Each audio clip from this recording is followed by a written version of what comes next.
সাবেক তথ্য ও সম্প্রচার প্রতিমন্ত্রী মোহাম্মদ আলী আরাফাতকে ধরিয়ে দিতে পারলে ৫০,০০০ টাকা পুরস্কারের ঘোষণা দিয়েছেন জনতার অধিকার পার্টির চেয়ারম্যান তারিকুল ইসলাম ভূঁইয়া। বুধবার এক সংবাদ সম্মেলনে তিনি এই ঘোষণা দেন। আরাফাতকে যে সন্ধান বা ধরিয়ে দিতে পারবেন, আইন শৃঙ্খলা বাহিনীর হাতে তুলে দিতে পারবেন, আমি ৫০,০০০ টাকা তাদেরকে পুরস্কার দেব।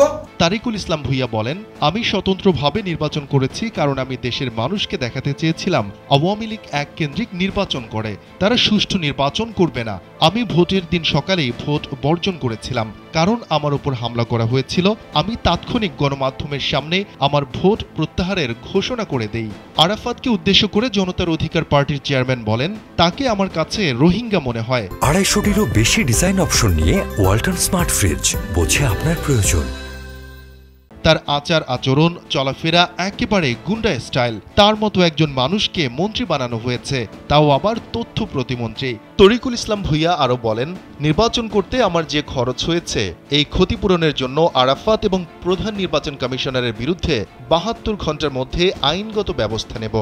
আরাফাতকে যে ধরিয়ে দিতে পারবে, আইন শৃঙ্খলা বাহিনীর হাতে তুলে দিতে পারবে, আমি তাকে ৫০,০০০ টাকা পুরস্কার দেব এবং তার সঙ্গে তার পরিবারকে ৭ দিনের জন্য কক্সবাজার ট্যুর ফ্রি করে দেব।